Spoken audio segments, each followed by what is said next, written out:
Hey y'all, welcome to the Charlotte Mason Curriculum Chat number 5. If you're looking for a Charlotte Mason curriculum, I'm telling you this is the place to be every Wednesday at 1:30 p.m. Eastern Standard Time, at least through the summer. I can't guarantee past that. However, today I have a really good one. I actually have one that is requested by one of my viewers. So I'm excited about it. Have you been wondering how to teach grammar the Charlotte Mason way? A lot of people do. So before we get started, I see we have some viewers. I'd love to see who you are and where you're viewing from. I love to have interaction, and this is a chat after all, so I would love for you to participate with me. So today I'm going to be sharing with you about grammar. What I love about Charlotte Mason and grammar is that it's something that can easily be taught without an actual separate curriculum. So there's no textbooks here, and that's what's really exciting.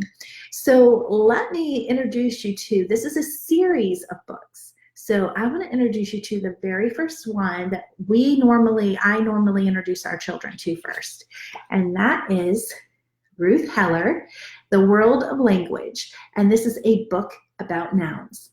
And it is so colorful. The children absolutely love it. So let me open it up and give you a little bit. It's done in a story format. So like this page, a king. These nouns are all common and they're very nice, but proper nouns are more precise. King Arthur is the person. And then the next page says, this place is Camelot. Proper nouns are capitalized. Common nouns are not.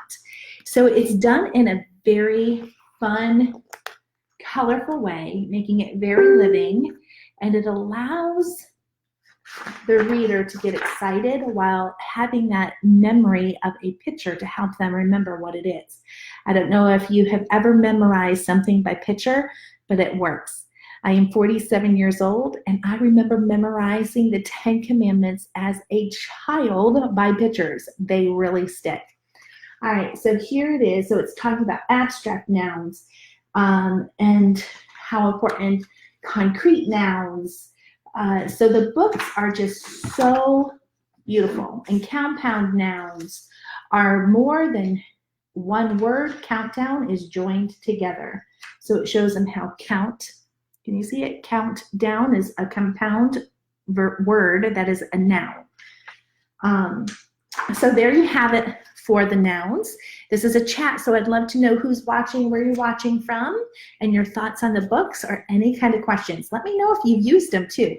I would love to. I'm now seeing I have comments. I don't know why I have to click on it. Hello, Michelle. Hello, Candice. Hello, Leslie. And hello, Elizabeth. Glad you guys are here. Here is the second book in the series, and this is a book about verbs. It's done in the exact same way as the books of nouns are done. Beautiful, beautiful. This introduces a bit about cursive. So it says stay, remain, taste, smell, appear, seem, turn, become, grow. That's just an introduction. The rest go right back into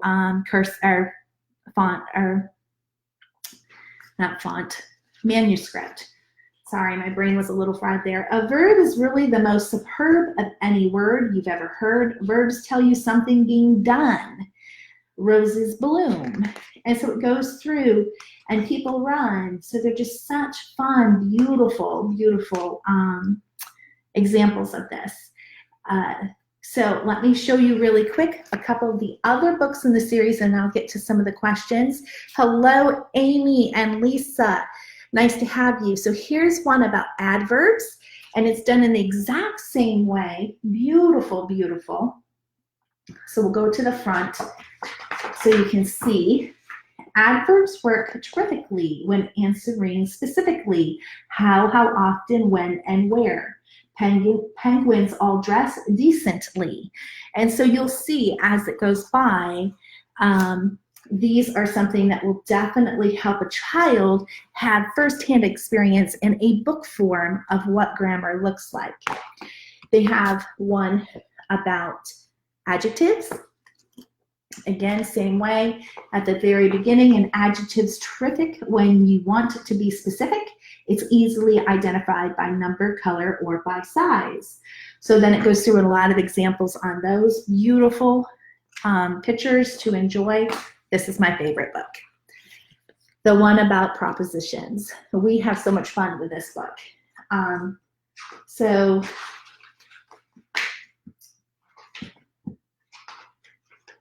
Of propositions, have no fear, they help to make directions clear. So that's so fun. Along the northern shore, bear east. So it shares exactly what these are all about. To, toward, upon, beside, near a rock. When we go through this book, we play a lot of games that help our children, we do prepositions, go below the table, then go underneath the table. So we're using the same kind of different prepositions to mean the same thing. So it kind of helps them get a feel of those things. When they're writing, it helps them to understand the adjectives, describe the noun. And so we have fun with nouns. Can you describe your dog in some funny adjectives? And those types of things. And so here is a cachet of jewels and other collective nouns. So there's 5 books. The affiliate link in this post actually links to just one, which is the noun sheet. I cannot find it in a set, but you can go ahead and go through it and find the ones that you want to use. I love these. We've used them for all of our kids. A world that means a collection of things, like a cachet of jewels for the crowns of kings. Or a batch of bread all warm and brown is always called a collective noun. So these kind of explain what that means. A gem of whales, a school of fish. So it really helps them understand language a little bit more. So these, again, are all from Ruth Heller. I have a set of 2, 4, 6. You teach grammar straight from this. You can have lots of fun with them, literally doing drills and games that Charlotte Mason likes, and really helping them be able to get the most out of grammar. And so what you can be doing is, once they understand the concept of these different parts of a sentence, then you can actually pick out something that they chose to do for copywork, and you can have them identifying which ones are the nouns. Can you point to the noun? Can you point to the verb? Is there an adjective in this sentence? Which one's the adjective? Is there an adverb? No, there's not an adverb. Can you think of a good adverb to put in here? Where's the preposition? What's the prepositional phrase? So you can just have these easy narrative questions with your children to help them understand grammar without having to have the textbooks. And so it makes for a lot of fun. So it just makes it easy, and the kids actually love it that way. But it's one less thing to actually have as separate. You can use your other homeschooling lessons to actually pull in your grammar.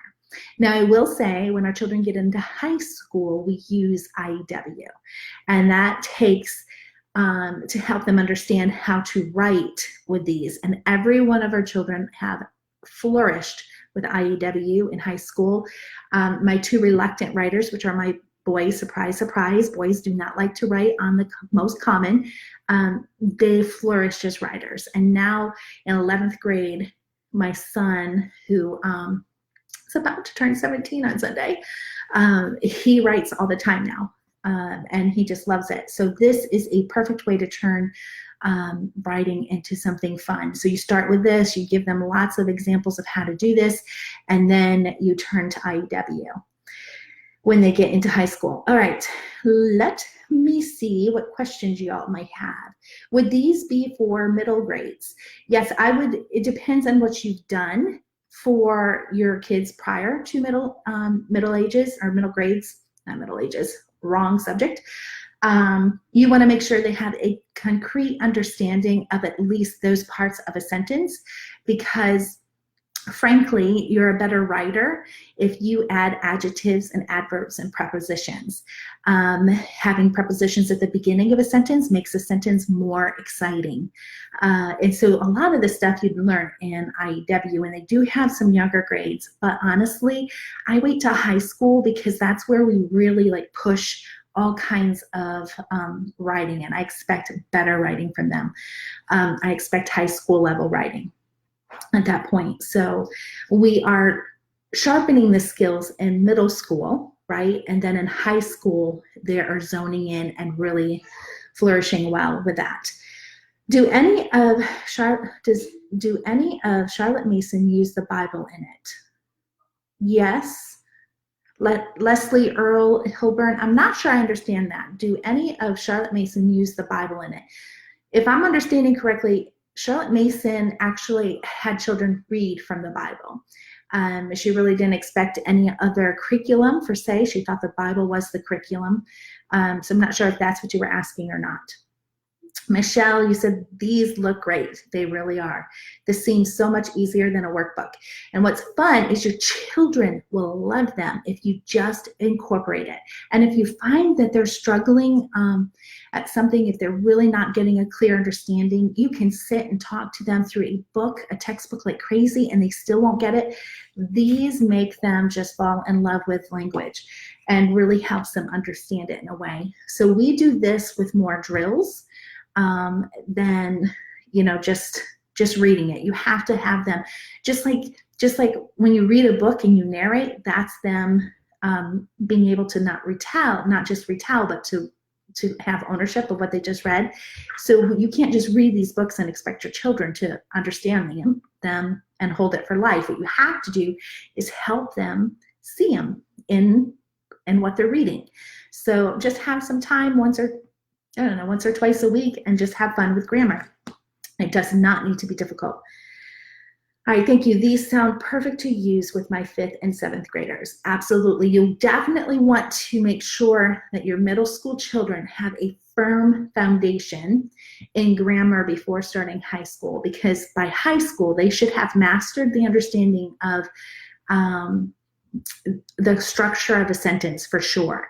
And by high school, they should be able to use what they know and turn it out into beautiful writing. So, okay, great. I'm glad I answered your question, Leslie. Okay, so what are the questions? I have a couple more minutes if anyone has a couple more questions, or if you have any kind of living book similar to this. I believe once you find a really good resource, there's no need to double up on them. So this has been our introduction to language and grammar. When we get into middle school, now I've been trying to stay to one curriculum a time, but I have some people on here in middle school and high school. So let me see if I can put my hands.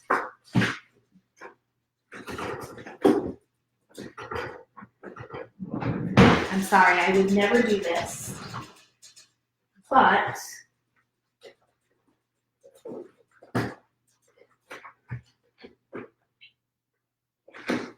and I don't know if I can deliver on what I was thinking. All right, I guess I'm going to have to do it again another time. I have a resource, and I thought it was in this drawer, but I might have it in a bin in the other room, where I teach diagramming. And honestly, I didn't do it with my 3rd child because I felt like it was a succession of do's and don'ts. I felt like it was too taxing, and it was pulling apart beautiful sentences for absolutely no necessary reasons. Once a child learns how to write, which IEW does best, that's really good. But what I do like about dictation, and my children have been able to do that orally with me very well, is to be able to pull apart the different parts of the sentence and identify it. And diagramming helps a child know where those parts are. And it's kind of like a timeline.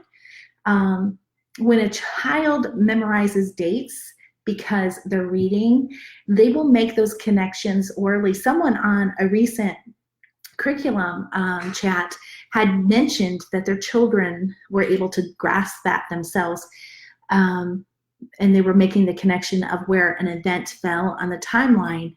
That happens. Our children often will say, oh, that's around the Revolutionary time, or hey, that's when George Washington was alive, or Daniel Boone was alive, or oh, this house was built right before the Civil War. How awesome is that this house withstood the Civil War?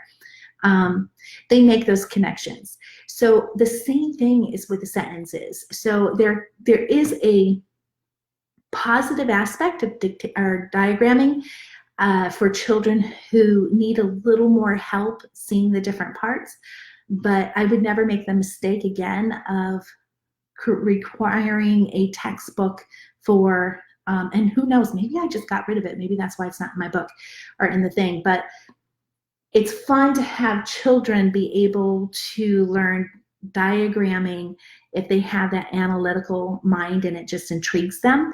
But to have a child who struggles to understand what a noun or a verb or adjective and adverb or preposition or prepositional phrases are, it becomes definitely not delightful. And that's our goal, delightful. They become laboring over those things. So we don't want to do that. The best way to do it is to take these books and pull apart those and what they're reading already. Can you point to your noun? Can you point to your preposition? Can you find the prepositional phrase? There's no adjective in this. What would be a good adjective to put here? What's a good adverb? And be able to do that. So the more a child can do orally, and if I'm not mistaken, Simply Charlotte Mason has some language curriculum that has more of a oral sense to it. I personally have not used them because this works beautifully. I do have something that I might pull out at somewhere down the road that would be really fun for you guys. Okay. All right, Michelle, have you ever heard of Grammarland?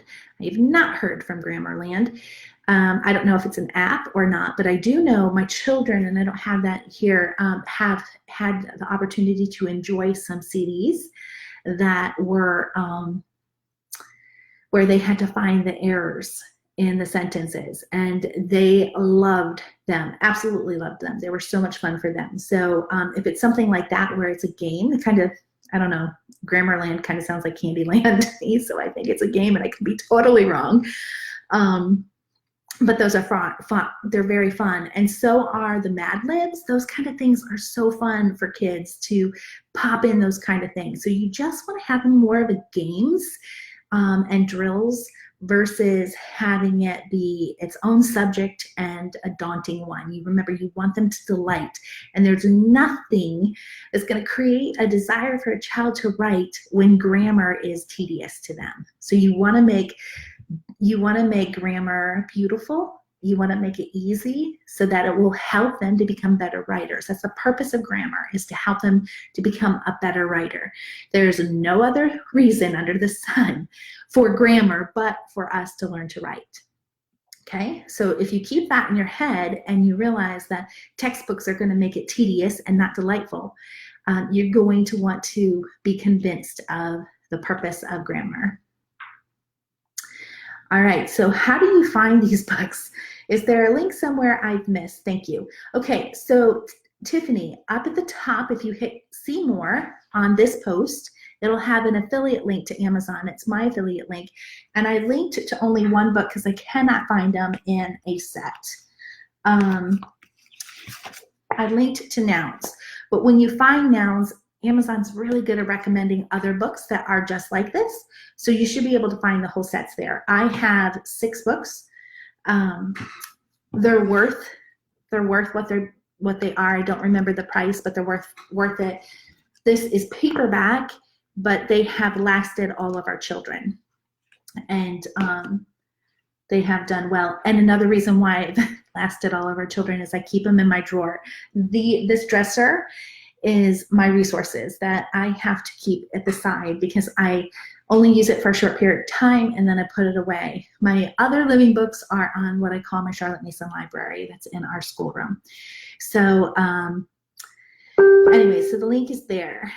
So very helpful. Thank you. You're welcome. Oh, Grammarland is an older book. Totally got that wrong.